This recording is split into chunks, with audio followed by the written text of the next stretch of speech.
خب دوستان عزیز، جهانگیر مجیدوف از تاجیکستان با جداگی سفید است و پهلوان کشور استرالیا کاسر هریسون با جداگی کبود با ادای احترام با هم دیگر به رقابت شروع میکنند. این هم دور اول وزن 90 کیلوگرم است که پهلوانان در زیرگروه بی با هم دیگر نیروسنجی میکنند. خوب از گریبان حریف خیلی مستحکم داشته از جهانگیر. حرکت‌هایش اکنون بیشتر میشوند.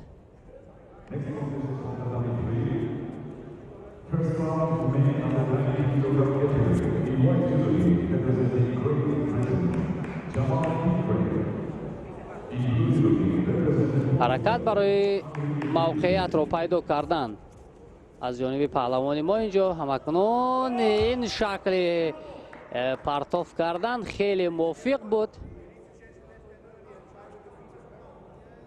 اما همان چیزی که میخواست جهانگیر نشد. امکان دارد که باز حرکت‌هایش را بیشتر کند بر مقابل این پهلوان 25 ساله کشور استرالیا که خیلی تجربه کم دارد. از مسابقه های سطح با نفوذ چندان نتیجه های ارزنده را به قید نگرفته است. نشان برنجی، نشان نقره مسابقه های کشاد آسیا را سال 2019 دارد و یک مرتبه دیگر میان جوانان در جام آسیا نشان نقره. این پهلوان کشور استرالیا کاسر هریسون. اما چون میدانم که جهانگیر مجیدوف تجربه دیده مسابقات مختلف است، پهلوان 22 ساله تاجیک و بالاخره یک سر کتف پرتاب کردن برای جهانگیر امتیاز وزری آورد و حالت استحکامی را میتواند که اینجا استفاده برای جهانگیر. 10 ثانیه کفایه است تا نه 8 ثانیه شد. 2 ثانیه دیگر اگر حریف را مستحکم تر بر زمین نگاه می داشت جهانگیر، پس غالبیت به او داده می شد.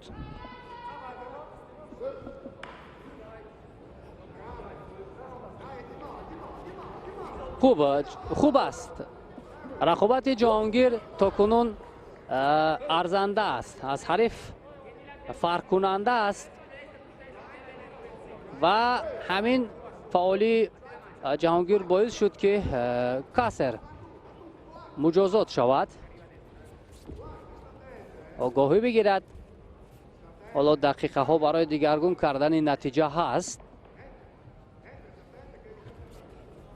اما جهانگیر باید هرچی زودتر کوشش کند که امتیاز دویمش را صاحب شد. اینجا البته کم فعالی نماینده کشور استرالیا کاسر دیده می شود. انا این گونه سر زانو نشسته پرتاب کردن هم خیلی فکری موافق است و کم فعالی اینجا آگاهی دویم به پهلوان استرالیا.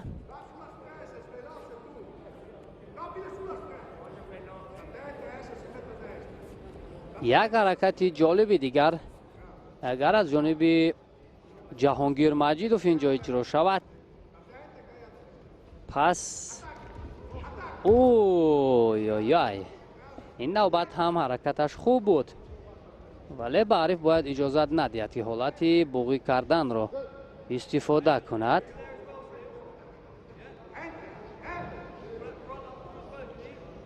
کاسر همان حرکت کرده ایستاده است. خوب 50 ثانیه دیگر جهانگیر در اختیار دارد تا تقدیر این رقابت را حل کند. چون گفتم نسبت به حریف تجربه جهانگیر خوبتر است، زیادتر است و او امکان دارد که از این حریفش گذرد و رای خود را به دور دویم ببرد. سال 2021 در همین میدان در ابودابی در گرند سلم نشان برنجی به دست آورده بود جهانگیر مجیدوف. خوب ثانیه ها با شمار ماندن.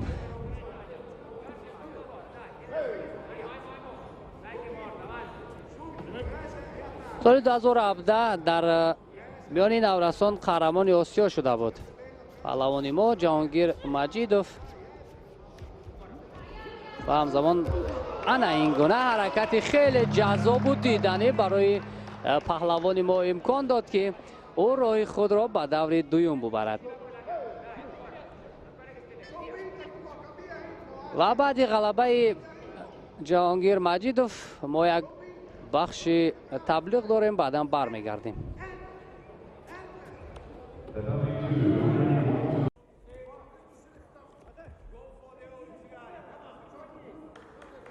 همینطور دوستان عزیز، بعد از غلبه کامرانشاه و تیمور رحیموف همکنون توجه میکنیم به رقابت جهانگیر مجیدوف که در مرحله دوم با حریف استونیایی خود دست به گریبان شده است. نماینده کشور استونیا کالولایت کلین کریستوفر با لباسهای سفید است و جهانگیر مجیدوف از تاجیکستان با جودوگی کبوت. هر دو هم دست به گریبان شدند برای برآمدن به مرحله بعدی مبارزه خواهند برد و میبینیم که جهانگیر مجیدوف چگونه هنر و مهارت خود را نشان میدهد. هر دو هم در مرحله اول حریفان خود را شکست دادند، یعنی آزاد نبودند و راه خود را به دور دوم هموار کردند و میبینیم که همکنون جهانگیر چه نتیجه را در دور دوم به قید میگیرد. پهلوان کشور استونیا را چون در رقابت قبلی اش گفتیم، پهلوان 27 ساله نتیجه های سطح مسابقه های با نفوذ را چندان ندارد. همگی دو نشانی برنجی مسابقه کشتی اروپا را صاحب شده است و یک نشانی طلا را هم در جام اروپا میان کلان سالان دارد در سال 2022. خب مجازات اول به نماینده کشور استونیا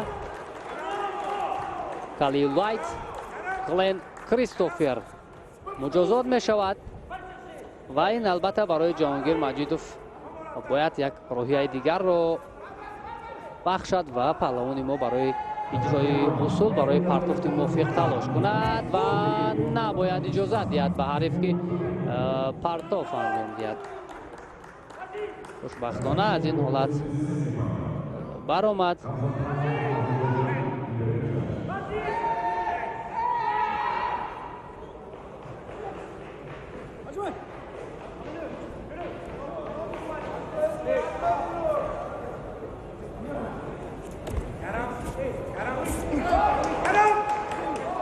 او با حرکت جهانگیر مجیدوف برایش امتیاز وزری آورد و همکنون امکان دارد که پای خود را رها کند و حالت عصای کابه را استفاده کند، یعنی کار در زمین را، ولی موفق شدن نتوانست. به هر حال الکی پیشرفت می شود جهانگیر مجیدوف.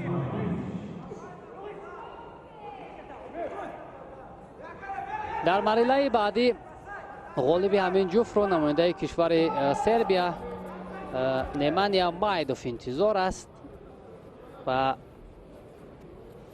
ما امید داریم که جهانگیر مجیدوف میتواند راه خود را به مرحله دیگر هموار کند، در حالی که یک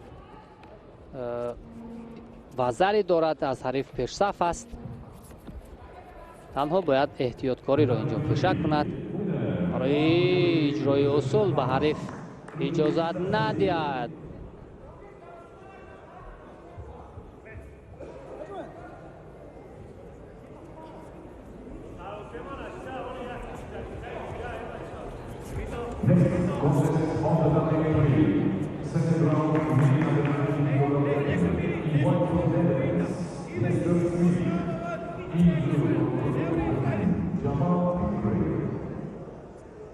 بیشتر با طرف چپ هنرنمایی میکند نماینده استونیا و نادرست داشتن از آستین رقیب با جهانگیر مجیدوف مجازات اول داده شد. برای دیگرگون کردن این نتیجه البته وقت است، به همین خاطر باید جهانگیر خیلی با احتیاط باشد و انا این حالت خیلی موفق است برای پهلوان ما. بوغی کردن تا کجا موفق می شود؟ نه، نتوانست. ثانیه‌های به شمار ماندند تا انجام این رقابت. همانا با یک وزر جهانگیر مجیدوف پیش صف است، اما کالی لولایت کوشش میکند که وزر داده‌اش را جبران کند. خوشبختانه جهانگیر برایش امکان نمیدهد.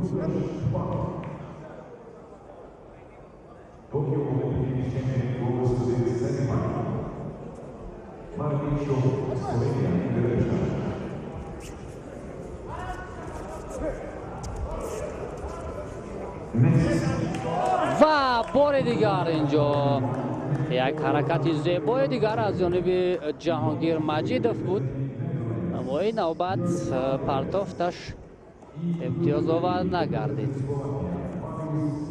به هر حال خوب است رقابت جهانگیر مجیدوف. تنها باید چون گفتیم دیگر به حریف اجازه پرتاف کردن را ندهد.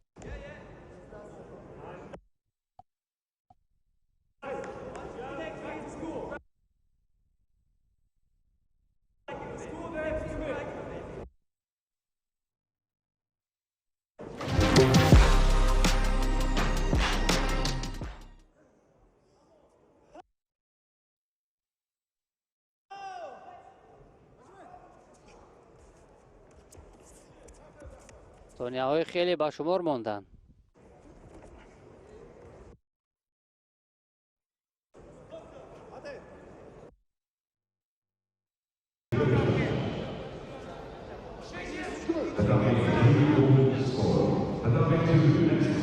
инак марҳилаи чаҳорякниҳоӣ ҷое ки паҳлавони қоматбаланди тоҷик ҷаҳонгир маҷидов бо ҷудогии кабуд ва ҳамоварди ӯ немания маҷдов варзишгари 26 сола аз сербистон рӯи ҳам қарор мегиранд.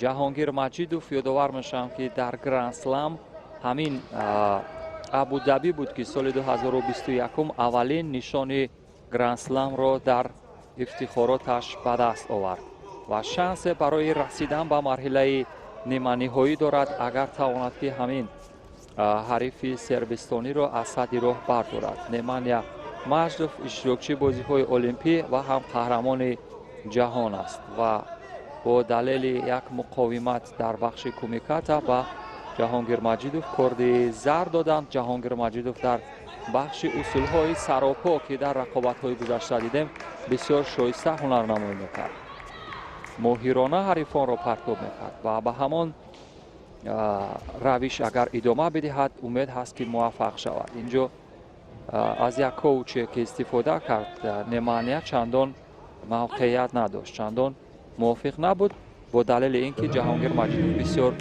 хуб роҳи фирорро аз ҳариф ҷуст.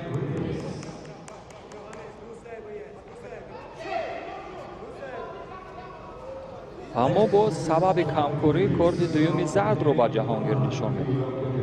то куҷо ин ҳақиқат дошт инро намедонем, вале ба ҳар ҳол ҷаҳонгир камкор набуд. акнун бубинед чӣ гуна барои иҷрои усули камарӣ ҷаҳду талош мекунад, вале мавқеияти қапидани ӯро сад эҷод мекунад немания ва томоенаге ба ин тартиб иҷро мешавад.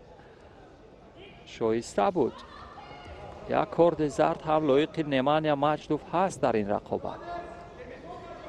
соли 2022 дар гран-при загреб буд ки ҷаҳонгир маҷидов дар баробари немания маҷдов баранда шуда буд дар муддати 6 дақиқаи 21 сония дар бахши ҳамон голден ско. ҷаҳонгир маҷидов ҳарифро бо як партоби зебо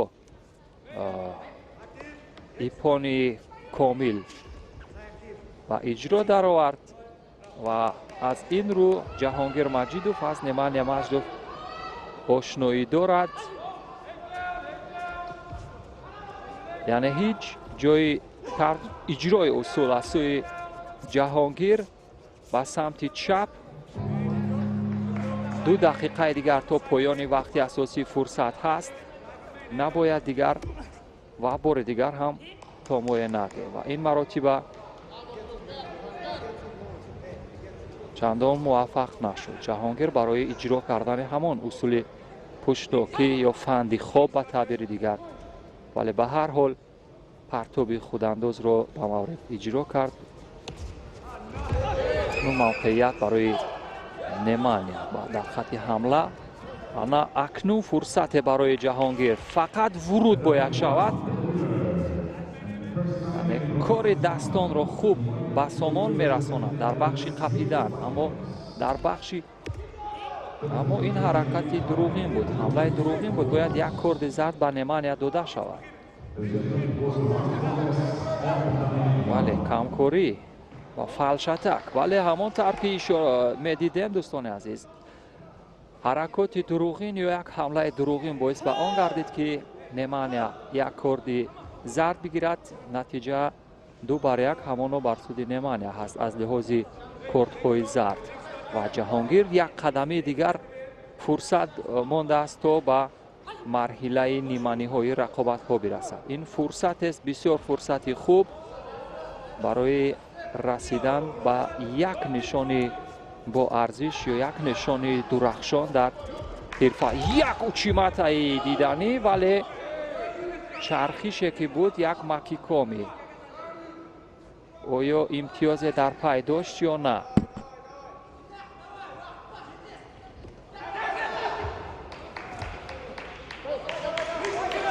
макикоми ваза Немания Маҷдов муваффақ намешавад, вале вақткушӣ мекунад.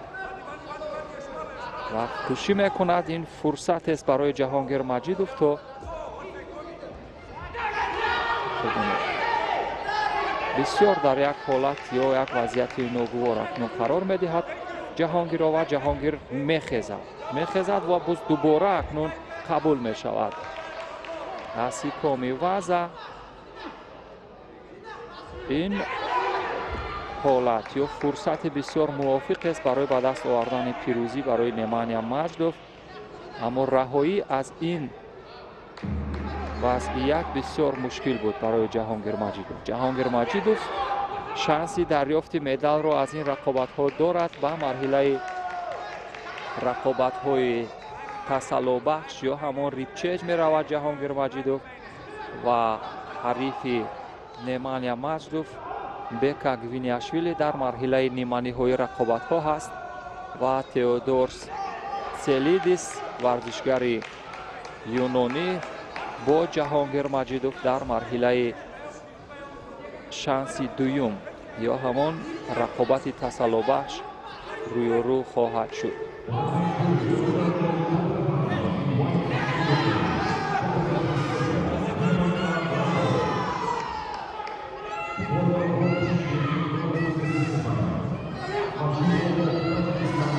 юнон дар рақобати тасаллубахш ҳунарнамоӣ мекунад ва дар сурати пирӯзӣ ба рақобатҳои ниҳоӣ хоҳад, яъне рақобате ки барои ба даст овардани медали биринҷӣ хоҳад ҷангид.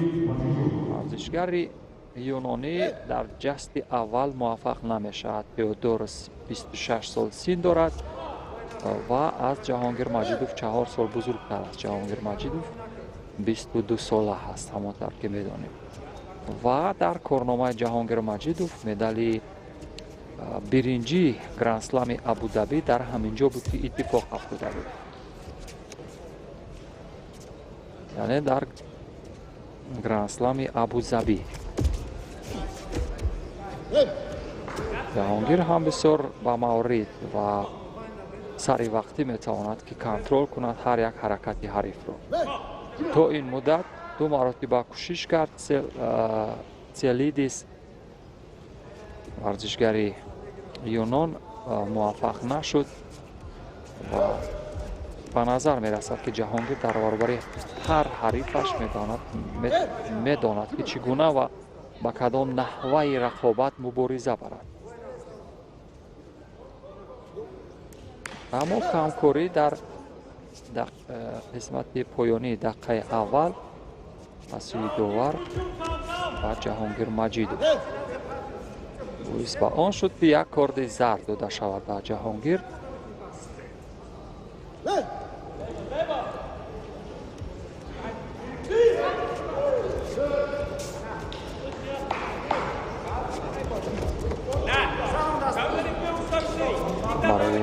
موقعیتی قپیدن موافق جه دارد جهانگیر، اما موفق نشد.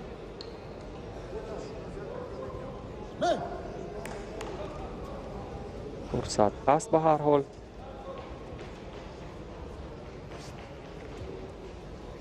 با سمت راست اجرای اصولهای سراپا را بسیار خوب و یکم فشار به سمت مقابل و تومای نگه به این ترتیب. نه سومیگایشی بود، سومیگایشی خستگی ورزشگر یونان تئودوروس رو مشاهده میکنیم و اینجا یک وزری باید با جهانگیر داده شود. بسیار کار شایسته کرد در نوارهای آهسته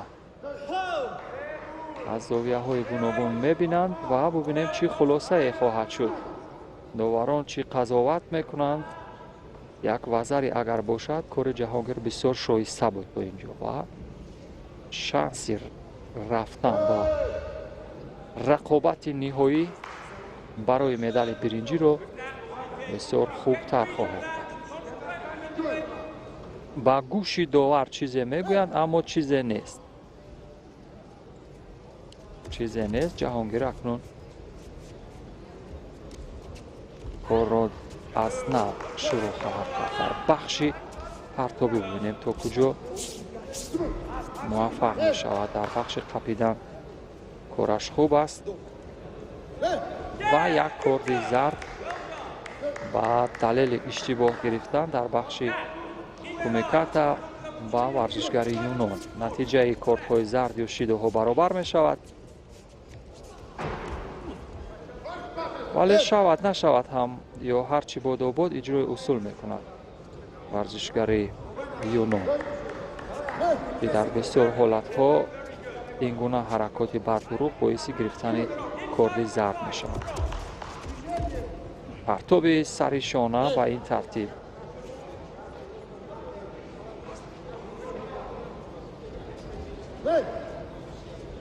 موقعیت بسیار خوب بود ولی به نظر می رسد که در بخش قپیدن چندان موافق نبود.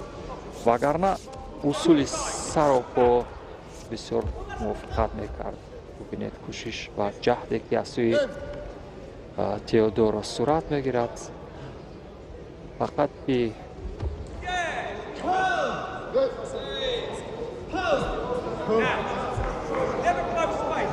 توکل میکند ورزشگر یونان.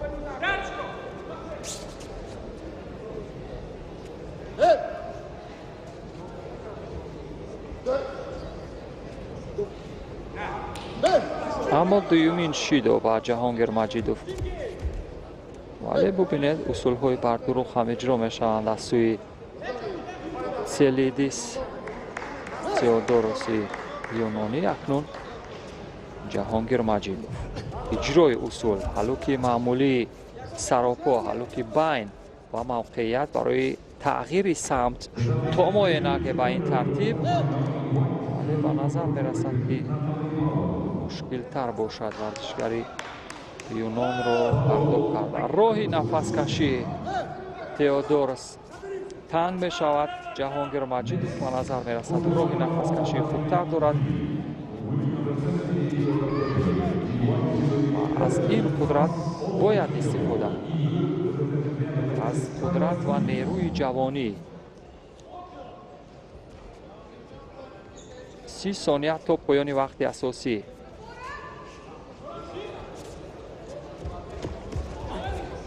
و زیدی حمله با این ترتیب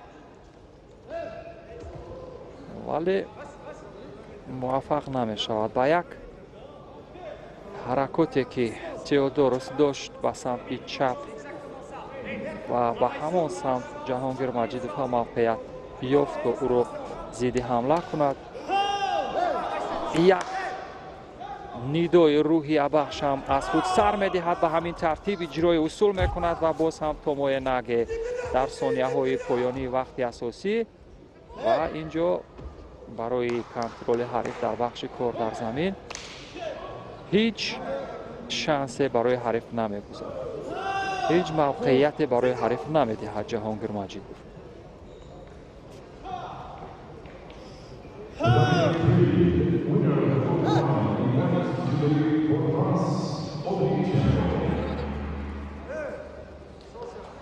4 دقیقه معمولی به پایان میرسد. گلدن سکور در گلدن سکور اگر راهی دویومی نفسکشی ورزشگر یونان تئودوروس باز نشود، احتمال دارد که جهانگیر مجیدوف در این بخش با او برتر باشد.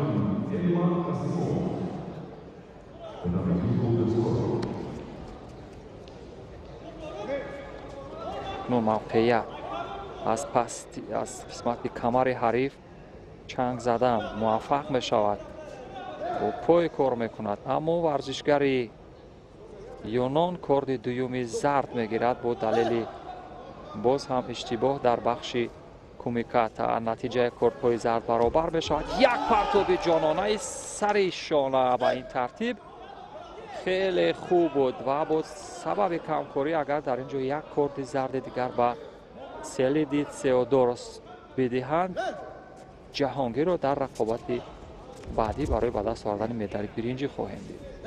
دیگر حرکات دروغین بود در اینجا. در حال نزدیک شدن اجرای اصول کرد تئودوروس ولی موفق نشد. اکنون جهانگیر ببینید اصول های بر دروغ اجرا میکند و اینها باید یک کارت زرد داده شود. دو مراتب پای پای اصول بر دروغ. اکنون جهانگیر باید اجرای اصول کند وگرنه با همین شیوه مبارزه یا همین حرکات تاکتیکی هم اتفاقی غیر چشم داشته هم افتیدنش ممکن است.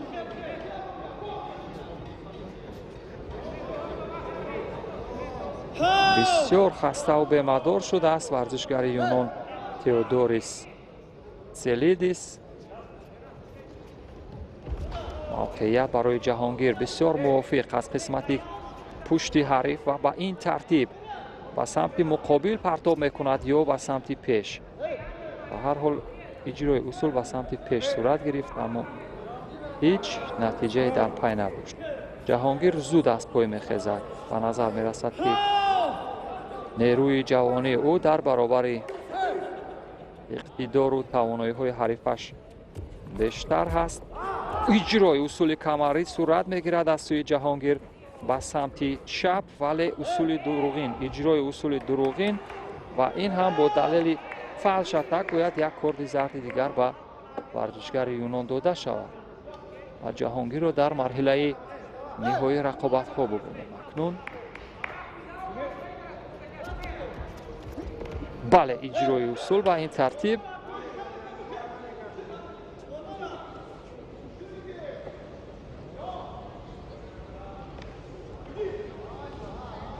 شاید یک شانس دیگر برای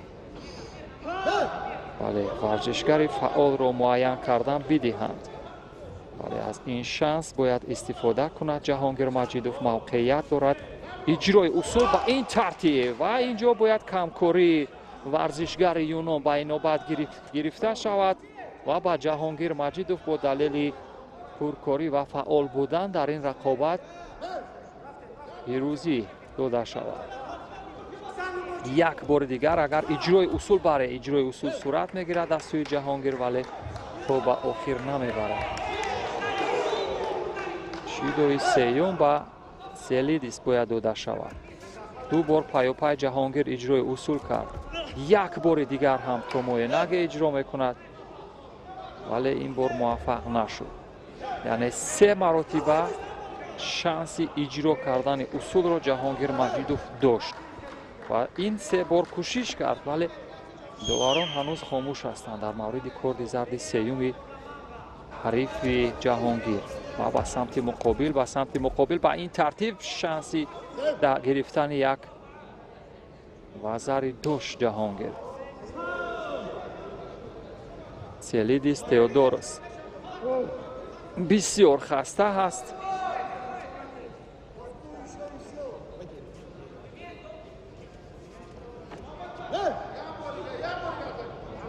این گونه رقابت ها واقعا اجرای اصول جانانه تئودوروس به این ترتیب جهانگیر مجیدوف در مرحله رقابت های به دست آوردن مدال برنجی خیلی شایسته عالی هنرنمایی کرد. عجب یک اصول زیبای در قسمت پایانی مبارزه با اجرا در آورد. خیلی عالی، یک هلوک معمولی این رو اول اگر اجرا میکرد تا این مدت جهانگیر مجیدوف اینقدر خسته نمی بود، ولی به هر حال اجرای اصول کرد، همون تای آتشی معمولی و به همین ترتیب جهانگیر مجیدوف در مرحله نهایی رقابت ها برای به دست آوردن مدال برنجی می جنگد.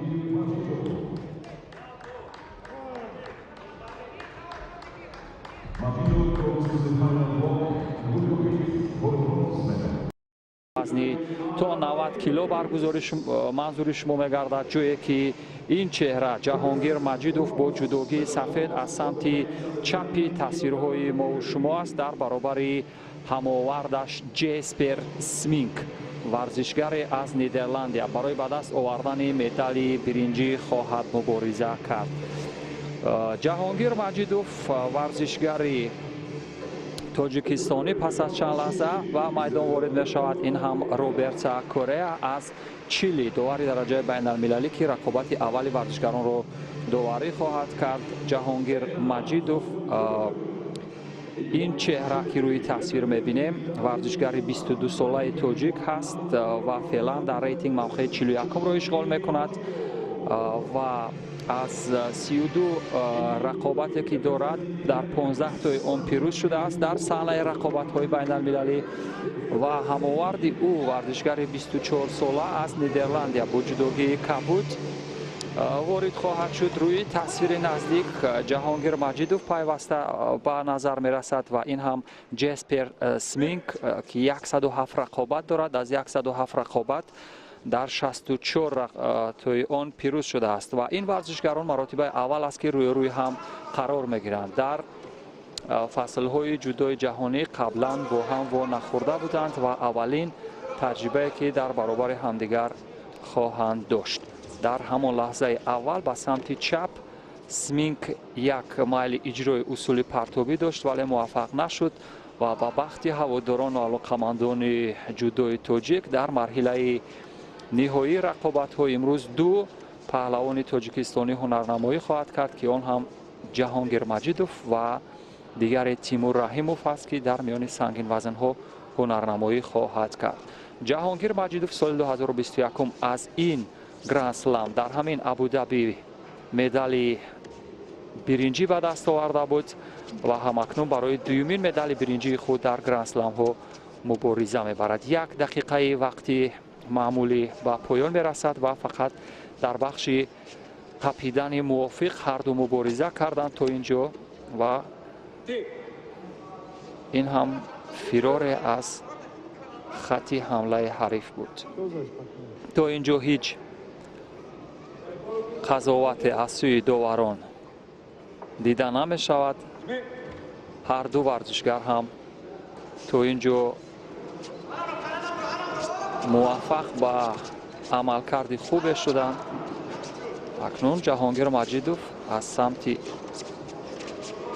چپ حریف ببینید چگونه تپیده ولی اجرای اصولی که از سوی سمینک بود به نتیجه، ولی مربی او جناب پورس اشاره میکند که کارش تا اینجا خوب هست.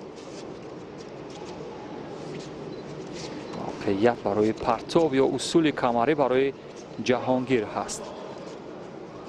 در مرحله قوازمای تسلا بخش یا همان ریپچیج دیدیم که چگونه یک پرتاب زیبای جهانگیر مجیدوف در برابر تئودوروس از یونان داشت و ایپانی بسیار جذابی را رقم زد. تا موی نگ اجرا میکند جهانگیر.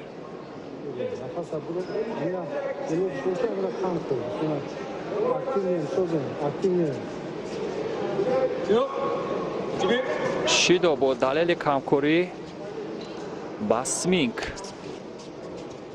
جسپر سمینک با سبب کمکارتر بودن و اکتیو بودن جهانگیر یک کارد زرد یا شیدو میگیرد.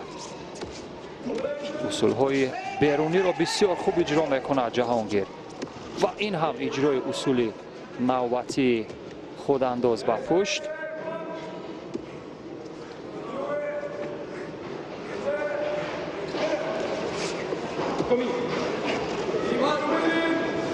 و سیکومی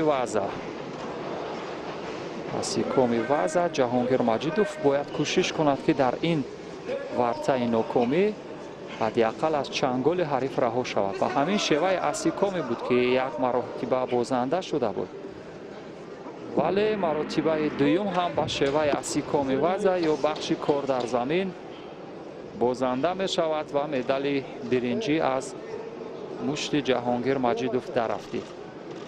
1 دقیقه 5 ثانیه تا آخری وقت اساسی فرصت مانده بود، ولی چی ایلوچ ورزشگران ما باید جهد کنند، تلاش کنند تا در کار در زمین نافتند، وگرنه همون طوری که مشاهده می‌فرمایید در بخش کار در زمین چندان استعدادی رها یافتن از حمله حریف را ندارند.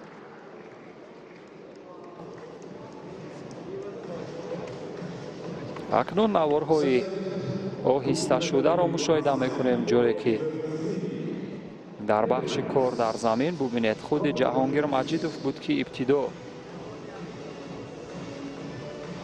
و وسیله تومای نگ میخواست حریف رو پرتاب کند و بعدا چنگال حریف درآفتید. با این ترتیب و مدت 20 ثانیه ببینید چه یک موقعیت موافقی رو دریافت کرد جسپر سمینگ و برای به دست آوردن مدال برنجی موفق شد و جهانگیر مجیدوف در این رقابت‌های گرند اسلم موقع پنجم رو کسب کرد و امتیازات برای رده‌بندی یا رنکینگ هم گرفت تا در بازی‌های المپی اشتراک کند. و رقابت دوم برای به دست آوردن مدال برنجی رو می‌بینیم دوستان عزیز.